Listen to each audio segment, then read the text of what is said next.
Bienvenidas y bienvenidos a un foro más de integración. Gracias, Anita. Tenemos la segunda parte, por llamarle así, de la guerra del Golfo Pérsico. Tenemos la participación, como siempre, de el querido colega y amigo Wisman Johan Díaz Castillo, que se conecta desde Bogotá. ¿Cómo estás, estimado Wisman? Mi Doc Alfonso, qué gusto saludarte. Muy, pero muy buenas tardes. Dándote un saludo fraternal desde Bogotá, esperando que todo esté súper bien. Y muy contento de retomar nuestro foro que se ha convertido en un espacio muy interesante para hacer un análisis académico de realidades que impactan la región, pero siempre pues enmarcados como lo hemos venido haciendo a que las personas que nos vean, especialmente aquellos estudiantes que nos ven en estos espacios, nos retroalimenten con preguntas que nos han permitido justamente hacer espacios para hacer esa interacción. Entonces, muy contento de seguir en este espacio, de seguir pues desarrollando estos elementos que nos permiten desde una perspectiva académica analizar realidades que nos impactan a la región. Muy bien, muchas gracias, bienvenido, Wilman. Y hoy estamos transmitiendo a través de TVLEX, el Colegio de Abogados Procesalistas Latinoamericanos, la Universidad, la Fundación Universitaria de la Andina y la Universidad Uniagraria de Colombia. Estamos muy contentos porque tenemos un invitado nuevamente, ya es casi, casi del equipo, lo vamos a naturalizar del foro porque siempre, siempre muy atinada su participación. ¿Cómo estás, Diego? Buenas tardes aquí en Colombia, doctor. Muy bien, muchas gracias.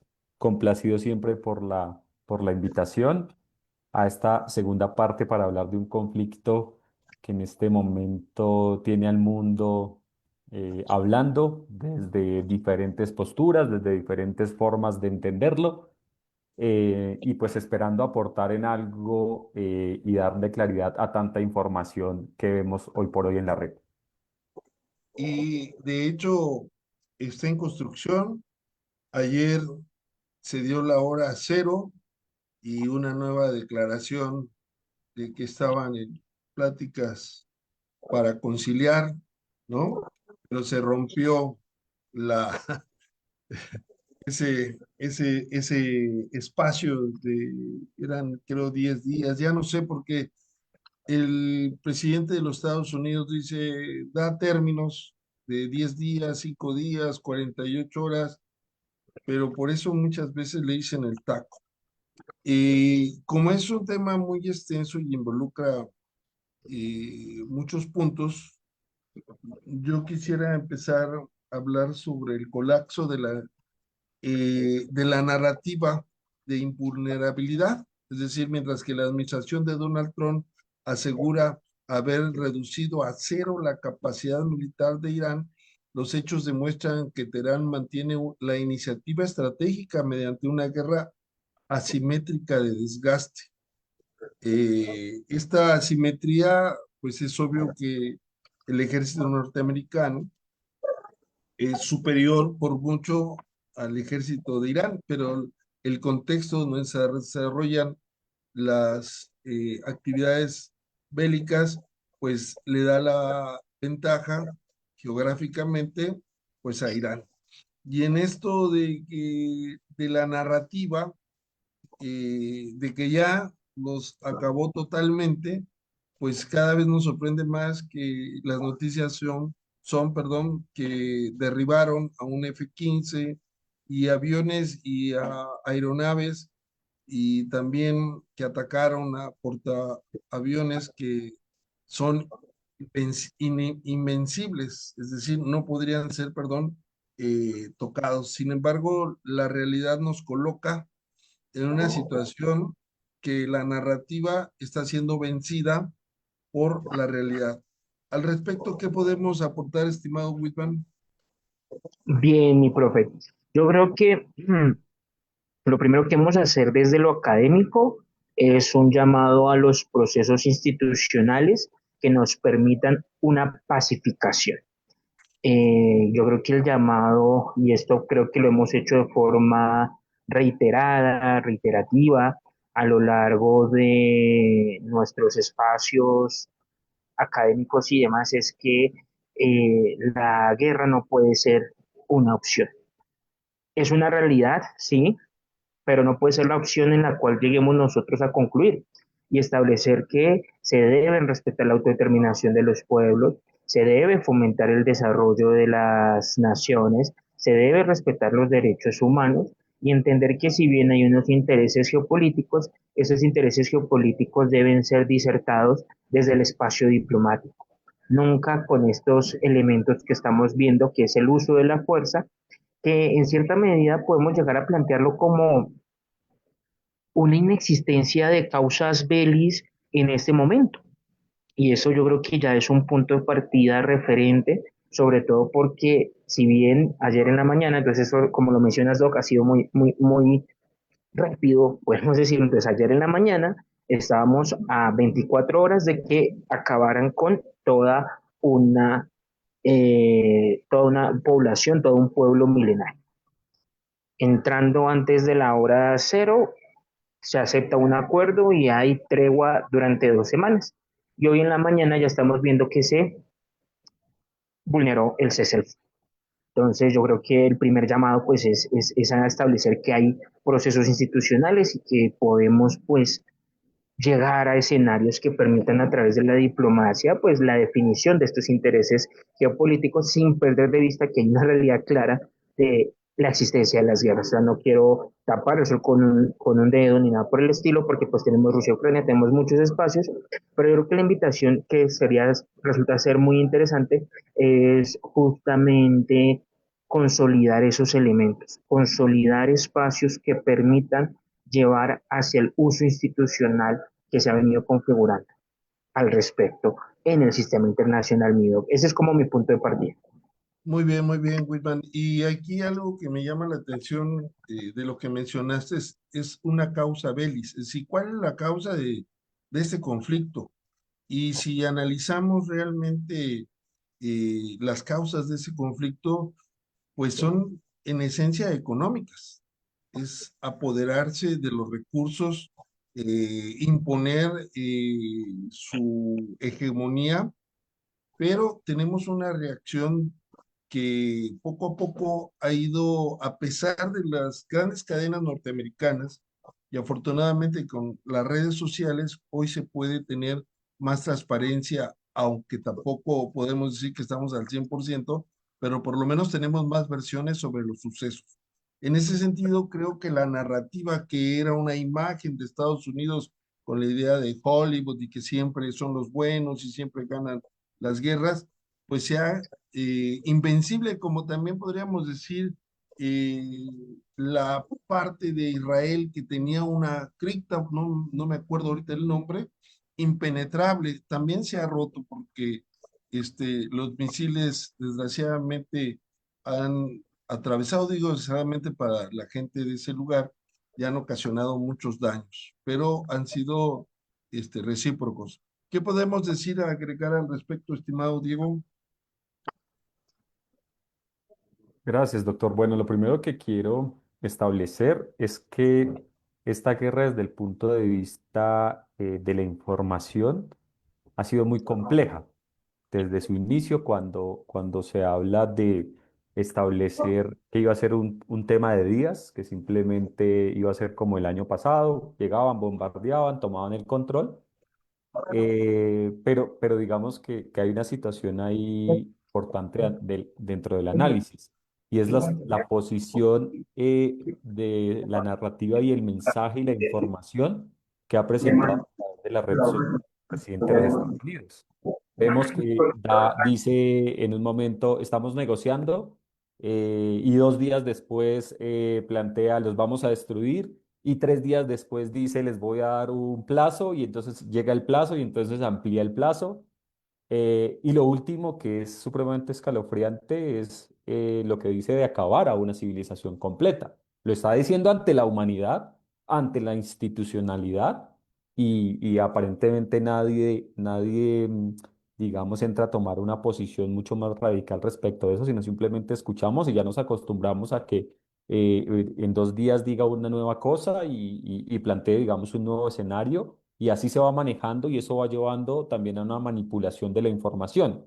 Hoy a los medios, dentro de las posturas que se pueden encontrar, medios alternativos, medios mediáticos, y desde lo mediático se establece que Estados Unidos está ganando la guerra, que el problema es directamente Irán y que Irán es un problema para la humanidad porque tiene en este momento en una crisis energética, económica y de insumos para la agricultura al mundo y que cerrar el estrecho, ellos no tienen por qué hacer eso y digamos, existe ya una narrativa establecida y que estamos ante un héroe nacional como lo es el presidente, lo mismo con el tema del coronel que cae por el misil que golpea este avión y cómo el tema del rescate y cómo los medios se mueven a establecer que hay que rescatarlo y seguramente harán una película y la llegaremos a observar probablemente.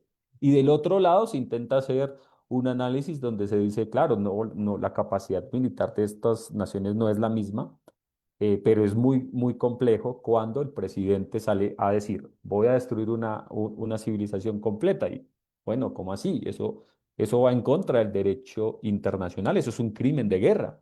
Y dice, voy a cometer el crimen de guerra y punto. O establece y dice, voy a bombardear puentes y voy a bombardear centros energéticos.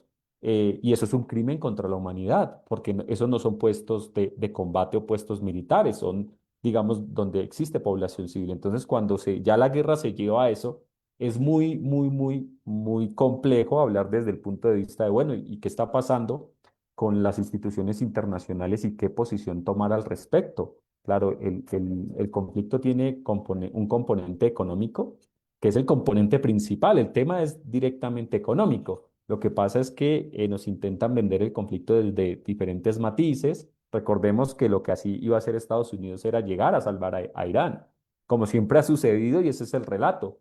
Llegaba a salvar a las mujeres de Irán, llegaba a salvar y en nombre de los derechos humanos y de la democracia, pero pues es algo que no es cierto y que Irán aparentemente, por lo que se evidencia, estaba preparado para ese tipo de agresión y lo tiene en este momento en una situación de desespero porque se ve, digamos, cómo se cambia de posición y se dice un día una cosa, al siguiente se dice otra. Y hablando, digamos, ellos toman el derecho internacional cuando convienen. Se habla de los ceses de hostilidades. Irán aceptó un cese de hostilidad y en ese momento, cuando estaban negociando, Estados Unidos los bombardea o Israel los bombardea y en el puesto de negociación. Entonces vuelven, insisten en negociar, pero esta mañana, en un cese nuevo, como lo dice el doctor Wisman, bombardea a Israel el Líbano y lo bombardea con digamos, una situación supremamente compleja desde el punto de vista de que se está llevando por delante no bases militares o situaciones que correspondan al derecho internacional humanitario, sino está directamente disparando a población civil. Entonces la situación mediática, informativa, la posición del presidente de los Estados Unidos es muy compleja, la posición de Pakistán como ese mediador, pero con bases militares, ese sitio es una potencia nuclear también. Entonces, bueno, vamos a ver qué sucede, pero la situación no pinta muy bien. Y esto es importante mencionar el cambio de las narrativas. Primero, como bien dices, Diego, se hablaba de la democracia, de la protección a las mujeres, inclusive en estadísticas respecto a los niveles de educación, es superior la población de Irán a Estados Unidos. Entonces, por un lado, tenemos una población preparada y lo podemos ver en sus disertaciones. Casi todos tienen una licenciatura, maestría o pregrado, inclusive doctorado. En cambio, en Estados Unidos, ni siquiera muchos de los que dirigen leen las noticias. Les gusta más verlas por televisión, es más relajado. Y entonces ellos habían dicho efectivamente que iban a proteger a la población y había ciertas manifestaciones que ya se reconoció que fueron provocadas y que fueron armadas por Estados Unidos. Lo que se ha sucedido ese modus operandi en muchas naciones, lo que son las primaveras árabes, ¿no? Que crean un conflicto interno para estabilizar, negocian con alguna parte de la población que va a respetar sus intereses y tratan de llegarlo al poder. Otro de los argumentos era que estaban haciendo armas nucleares, que estaban en deterioro y que no podían tener armas nucleares, y lo dicen dos países como Israel y Estados Unidos que tienen armas nucleares y que además Israel no permite, al menos, o no se le pide algunas inspecciones para ver cuántas armas nucleares tiene, etcétera, sobre el tema. Sin embargo, Irán estaba sometido a revisiones periódicas. Y algo también que es importante es que en este papel del juego y el malo, entre el presidente de Estados Unidos y Netanyahu, ¿no? De que uno juega como que es el bueno y viene el otro y rompe todo. Entonces, realmente tenemos un problema muy grande porque podríamos decir que el rey está desnudo. Lo que les interesa es una guerra de poder, ¿no? Y en esto se ha roto un hito en relación al ataque iraní de forma conjunta a la base que estaba o que está en la isla de Diego García, ubicada a unos 4.000 kilómetros de distancia, lo que nos dio a conocer que los misiles de Teherán es el doble de lo que se estimaba en la inteligencia del Pentágono. Y ante esa profundidad o esa distancia, pues también están a hoja de tiro muchos países europeos. Por eso creo que se han mantenido también al margen y han desobedecido o no han acudido al llamado de Donald Trump para abrir el estrecho de Hormuz. ¿Qué podemos agregar al respecto, estimado Whitman? Gracias, mi profe. Bueno, yo creo que aquí algo muy importante que también debemos tener presente es el número de algo que de por sí no lo debemos llamar así, sino de víctimas, ¿sí? Porque hay mucho elemento que dice como daño colateral y otros sinónimos, pero lo que debemos precisar es la existencia de víctimas en todos los escenarios. O sea, eh, si aplicamos tanto derecho internacional humanitario como derecho nacional de los derechos humanos, sea la respuesta de Irán, sean los ataques de Israel y Estados Unidos, cualquiera de los dos está generando víctimas. Y eso lo que nos debe motivar es volver a establecer que hay una solución institucional que permite a través de la diplomacia y el diálogo soluciones y que la respuesta no puede ser quién tiene más armas, cómo puede desarrollar de mejor forma los enfrentamientos y demás, sino convocar espacios donde el sistema internacional permita o sopese escenarios que permitan una adecuada protección. Ahora, si podemos hablar de víctimas indirectas y es toda la afectación en el desarrollo económico que se están generando al respecto, sin establecer o sin determinar como una plena culpabilidad de, de los actores presentes, pero sí una responsabilidad compartida, pero diferenciada. Y esto debe ser muy claro, diferenciada por quien inició, quien tiene mayor capacidad, quién está haciendo las cosas y también pues cómo se están respondiendo. Porque creo que lo importante aquí no es hablar de bandos, sino la posibilidad de ofrecer una solución al respecto. Ese sería mi aporte.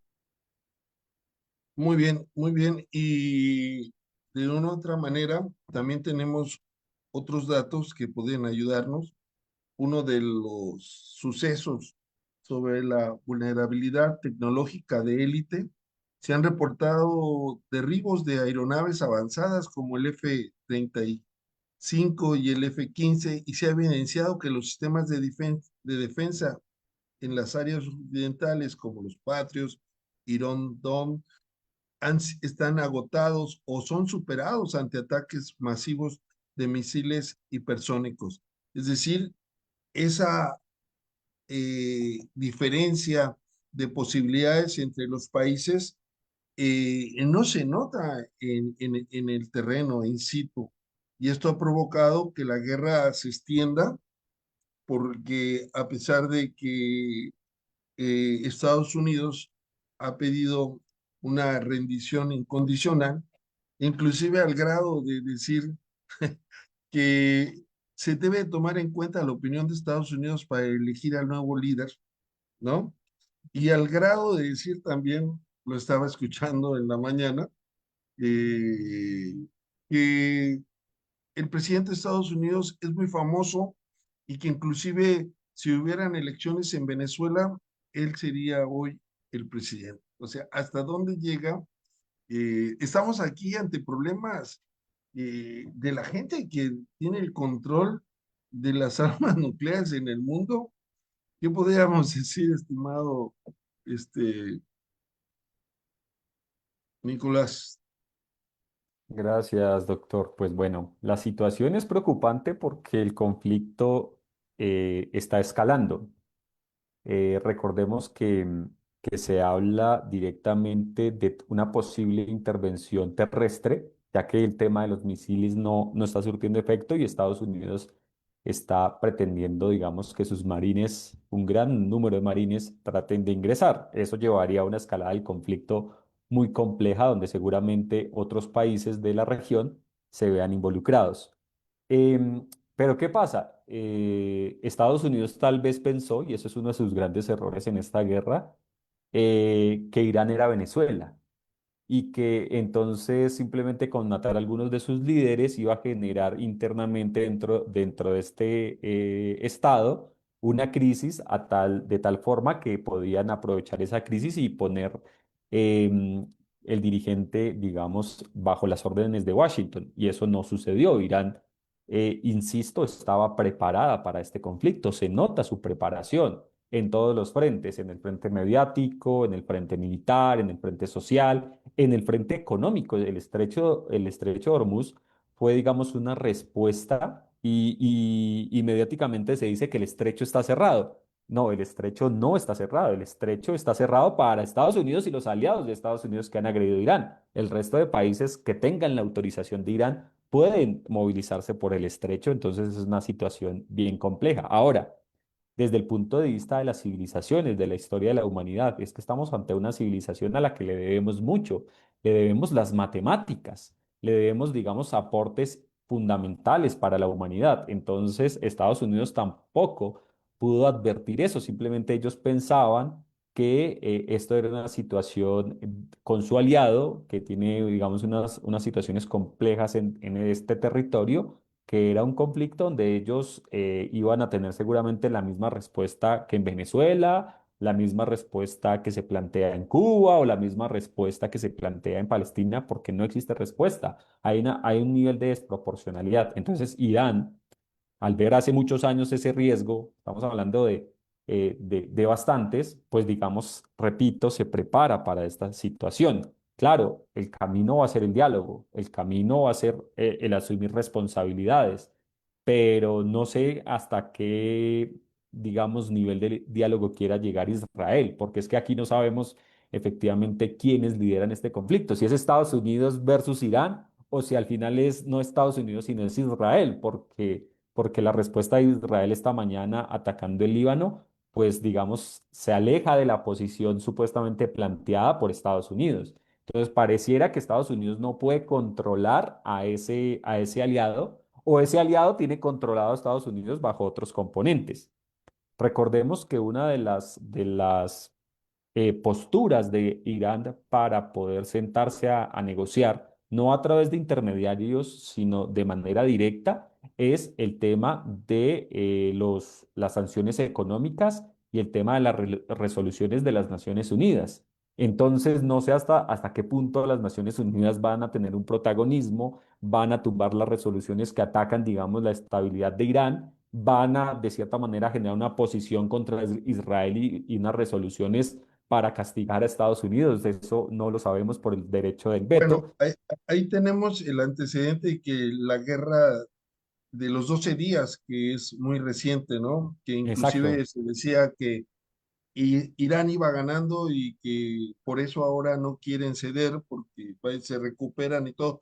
Y también la participación que señalas de la ONU, ya la ONU condenó los ataques de Irán que son en respuesta, ¿no? A la agresión sufrida. Entonces creo que ahí la ONU no jugó un papel imparcial, ¿no? Exacto. Y es la misma posición hoy del Reino Unido, que ve cómo Estados Unidos coloca aranceles a toda Europa, a otras naciones para castigarlo, pero hoy está diciendo que cerrar el estrecho es un castigo económico para el mundo y que Irán es un responsable o es un irresponsable porque tiene el mundo en una crisis energética. Entonces, miren cómo el relato va cambiando respecto del mercado, de la posición económica, de la posición social. Por eso, la proposición para el diálogo de Irán es muy interesante, porque claro, dice, bueno, vamos a dialogar, pero primero vamos a determinar qué es lo que las resoluciones de la ONU. Vamos a poner esto de cierta manera en orden, pero no sé hasta dónde de esa posición. Siento que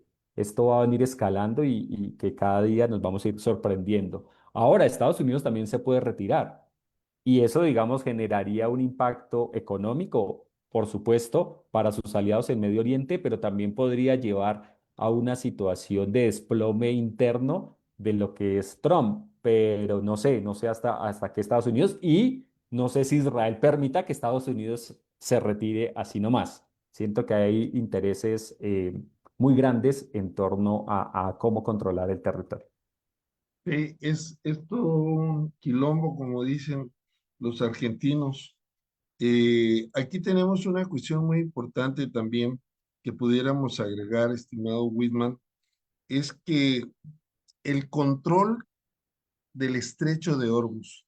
Primero, Estados Unidos dijo que a él no le importaba, a través de su representante, obvio, que porque solamente el 1% del petróleo que consumían ellos pasaba por ahí y que ellos tenían mucho petróleo y que a ellos, inclusive llamó a los países a tomar el petróleo, a tomar el estrecho para apoderarse, porque ahí hay mucho dinero, en eso se menciona. Sin embargo, como bien se ha dicho, el estrecho de Hormuz no está cerrado, está abierto para países aliados, podríamos decir como China o Rusia, ¿no?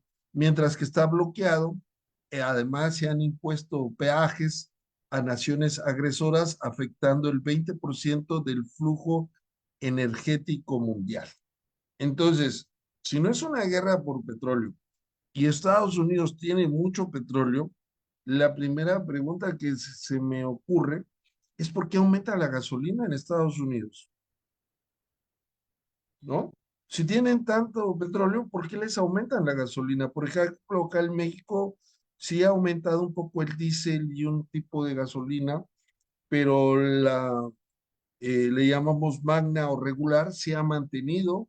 Entonces, países que tienen petróleo, como se jacta Estados Unidos, ¿por qué aumentan? O sea, también ahí hay una ambición capitalista interna muy grande que esperan cualquier oportunidad para fastidiar a su propia población.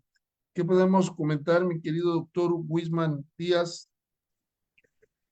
Bien, yo creo que es importante considerar dentro del desarrollo o el análisis que estamos haciendo, de evidenciar que ya estamos a un escenario donde los intereses particulares de una forma de visión política está siendo disímil o diferente a lo que serán los intereses nacionales de los estados. Y es ahí cuando vemos que lo que guía como tal estas decisiones muchas veces generan cierta particularidad en basarse a una arbitrariedad de un solo individuo, como es el caso pues del presidente Donald Trump. Entonces, claramente puede tener un respaldo, unos elementos considerables, pero justamente cómo se realiza el impacto y el alcance está afectando a la población, sobre todo viendo varios informes de medios que son incluso medios muy proinstitucionales, norteamericanos, que uno pues da cierta legitimidad al respecto, sobre una decisión que el presidente toma desconociendo a sus asesores.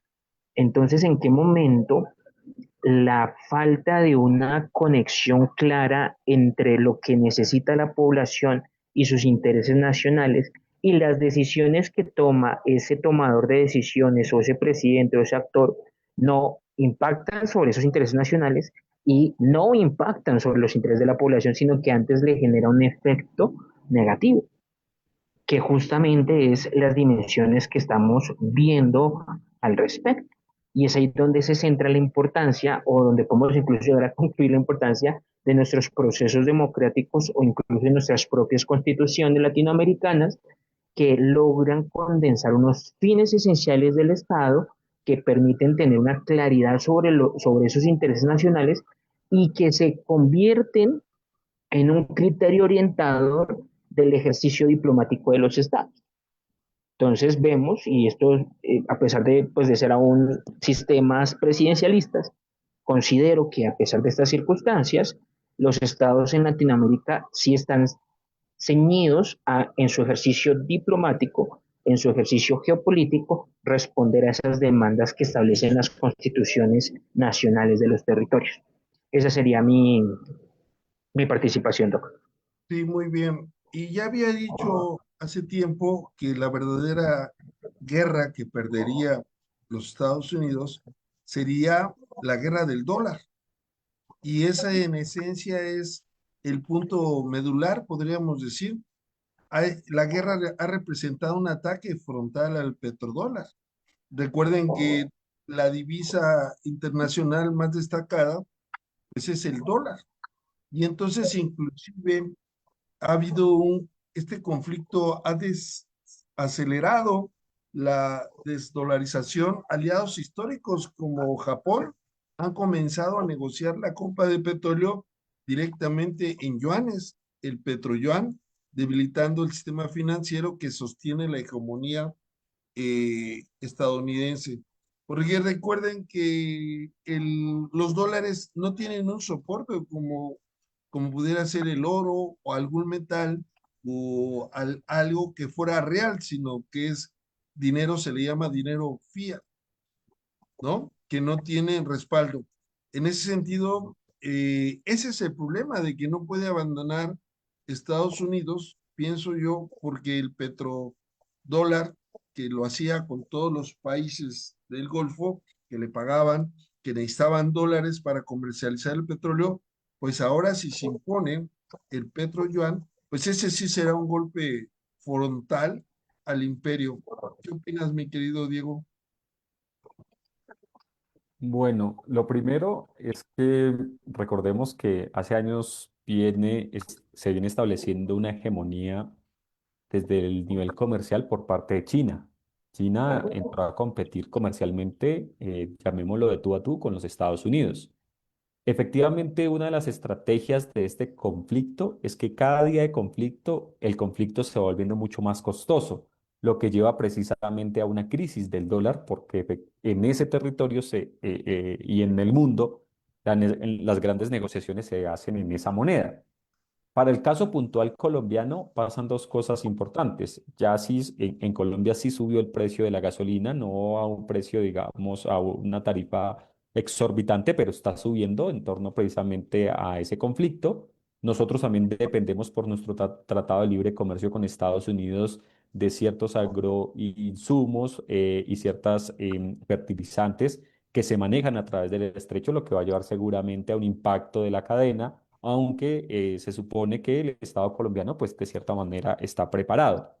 Hoy por hoy, también desde el punto de vista mediático, en Colombia pasa algo y es que como estamos en época de elecciones, hay dos posturas también respecto al conflicto. Por una parte, hay una postura pro-norteamericana donde se dice sí, se apoya, se habla de esa guerra contra el terror y contra todo aquello que sea árabe y que es el enemigo, y por el otro lado se habla de un consenso, de diálogo, de paz, de construcción y de respeto de derechos humanos. Claro, si el dólar llega, digamos, a generarse un impacto sobre esa moneda, que efectivamente, como lo manifiesta el doctor Alfonso, no tiene un respaldo en oro, por eso también sus iniciativas y el bloqueo del el Reino Unido al oro venezolano, y uno empieza a entender cómo es que se maneja la geopolítica y por qué también se llegan a apoderar del oro de Libia y conflictos en nombre de, pero al final con un componente económico muy fuerte, pues digamos que vamos a ver un impacto, y aquellos que tenemos una relación muy fuerte desde el punto de vista económico y comercial con Estados Unidos, efectivamente se generará un efecto. Yo creo que en el caso mexicano, en el caso colombiano, en el caso netamente latinoamericanos, se van a surtir unos efectos en torno a esa crisis del dólar. Si este conflicto se extiende y se vuelve mucho más costoso, como lo está haciendo para el mundo, pero sobre todo para Estados Unidos, las consecuencias seguramente se deberán con temas de inflación y de depresión económica, sin duda. Y muchas de las reservas que tienen los bancos centrales de nuestros países están en dólares. Entonces ese también es un problema. Por eso tenemos que crear medios que nos puedan servir para tratar de evitar la importación de productos en lo que más podríamos ser autosuficientes, pues sería mejor. Ahora, hay un estancamiento diplomático y entre las exigencias de reparación, eh, Irán rechaza los 15 puntos que la administración de Donald Trump propuso y exige condiciones innegociables. Una retirada total de los Estados Unidos de la región y una reparación de guerra hasta por $1 billón, lo que sería 1 trillón. Entonces, aquí tenemos posiciones encontradas. Y yo que soy profesor de responsabilidad civil, pues podremos decir que sí hay una responsabilidad por los daños ocasionados y que inclusive no solamente son ocasionados a las partes beligerantes, sino que ya se van contra la infraestructura civil. Recordemos, y no hay que olvidarlo, que al principio de este conflicto, pues asesinaron a 175 niñas que estaban en una escuela, que una escuela pues no puede ser un lugar para motivo del conflicto, y entonces hay una cierta, y luego también dice Netanyahu, ya paren porque están cometiendo crímenes de lesa humanidad, cuando el señor pues está siendo procesado, desgraciadamente no lo han detenido. Creo que la no participación ya como primer ministro del señor relajaría un poco las cosas, pero son innegociables, según Irán, pues esa reparación por $1 billón. Ya vamos a terminar, cuestión de tiempo en esta ocasión. El tema da también para mucho y mañana vendrán otras ideas y otros sucesos que nos van sorprendiendo. ¿Cuál podríamos ser la primera conclusión, estimado Wisman? ¿No se te escucha? Perdón, está con el micrófono apagado. Yo creo que una de las principales premisas, y creo que hay un gran sector de la población mundial y de los espacios académicos que presentan una preocupación sobre la forma en que se están resolviendo estas dicotomías y estos conflictos territoriales propiamente. Y que si bien podemos llevarnos varios cuestionamientos con respecto a la forma en que se materializan los derechos de las formas en que se está llevando ese tipo de uso de la fuerza y demás, pues yo creo considerable que reforcemos esa institucionalidad como una solución efectiva al respecto, reconociendo que los pueblos son diferentes, que se debe respetar una autodeterminación y se debe proteger los derechos humanos. Esa es como una premisa de que académicamente y de pronto en un gran sector de la población hay una preocupación sobre estos indicados. Pues tenemos las instituciones, tenemos la experiencia eh, de evitar la cultura bélica, pero no tenemos la eficacia todavía. Nos manda a saludar Juan José Aguilar. Saludos a todos. Le regresamos el saludo. Gracias por estar con nosotros. Y, estimado Diego, tu conclusión, por favor. Bueno, lo primero es que después del primer programa, a los días, efectivamente sucedió algo y fue una movilización muy importante dentro de los Estados Unidos rechazando la guerra provocada por el gobierno de Trump. Entonces eso es muy importante. Yo en el espacio anterior decía que es fundamental que los pueblos del mundo marchen, salgan, protesten y lleven a cada uno de sus espacios este tipo de discusiones. Tenemos que seguir hablando de lo que pasa en el conflicto, tenemos que seguir intentando entender qué es lo que sucede desde el pensamiento crítico, desde los derechos humanos, desde la institucionalidad. Evidentemente, la solución a esto será desde la armonización de la comunidad internacional. Obviamente que si no se quiere que el conflicto escale en el futuro o reciba una mutación, como normalmente sucede en otros conflictos, pues tienen que quedar los temas claros y entre los temas claros la responsabilidad tiene que quedar clara. En la muerte de esas 170 niñas no puede quedar impune, alguien tendrá que responder y se tendrá que hacer en su momento. Por eso es fundamental hablar de un componente de justicia, no de justicia como la están entendiendo Estados Unidos e Israel y otros, sino una justicia real basada directamente en esas víctimas. Y quiero cerrar mi intervención con una frase de comunidades originarias colombianas, pero también de un humorista colombiano que fue asesinado por pensar diferente, que dice lo siguiente, o decía lo siguiente él en su momento, abro comillas: nadie podrá llevar por encima de su corazón a nadie ni hacerle mal en su persona, aunque piense y diga diferente. Entonces, el mundo debe aprender eso. Muchas gracias. Y me quedo con la idea de la palabra justicia.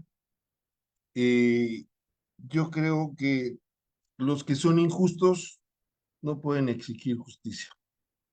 Vamos a entregarte por los dos programas un testimonio. Lo voy a pedir bien, se me adelantó la Lisana y Dalí. Vamos a decirle a nuestro lector especialista en entrega de reconocimientos que nos haga el honor de leerlo, por favor. Doctor. Claro que sí, señor. El Colegio de Abogados Procesalistas Latinoamericanos, la Fundación Universitaria del Área Andina, otorgan el presente reconocimiento al doctor Diego Nicolás Cuspoca Montaño por su invaluable participación como ponente en el Foro de Integración Cultural y Académica, segunda temporada, con la conferencia magistral La Guerra del Golfo Pérsico, una visión desde Latinoamérica. Su participación dio lugar a un espacio de reflexión crítica, reafirmando los principios de diversidad, cooperación y construcción colectiva del conocimiento que fundamenta la integración cultural y académica latinoamericana, entregados o hacen parte de los espacios del 25 y el 8 de abril de este año. Mil bendiciones, Dieguito. Muchísimas gracias por aceptar este espacio. Para nosotros siempre es un honor contar con tu participación. Gracias a ustedes por la invitación y siempre aquí dispuesto para hablar desde el pensamiento crítico, los derechos humanos, la justicia y todo lo que involucre estas relaciones. Muchas gracias a ti, Diego. La verdad siempre es muy interesante conocer tus ideas. Quiero dar a conocer que la próxima semana vamos a hablar sobre la crisis de la gobernabilidad en Perú con el doctor Manuel Bermúdez Tapia. Vamos a dejar 15 días a ver si hacemos el foro de cómo sigue la guerra, porque es un problema muy grave para el planeta, no solamente para los beligerantes. Así que agradecemos mucho la participación y este viernes tenemos Viernes de Derechos Humanos.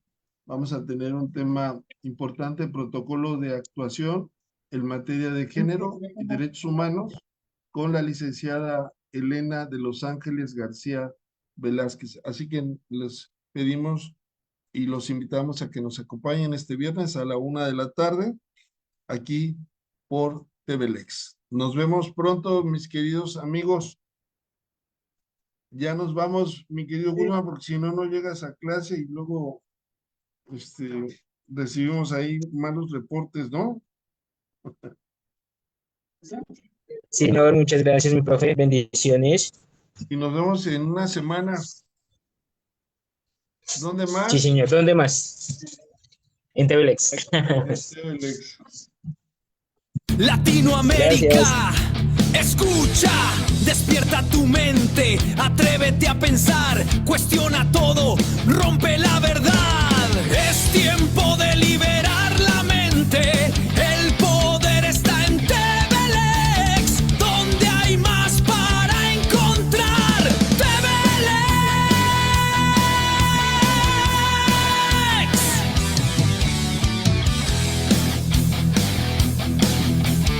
Latinoamérica.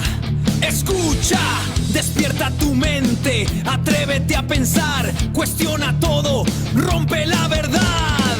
Es tiempo de liberar la mente, el poder está en TVLex, donde hay más para encontrar. TVLex.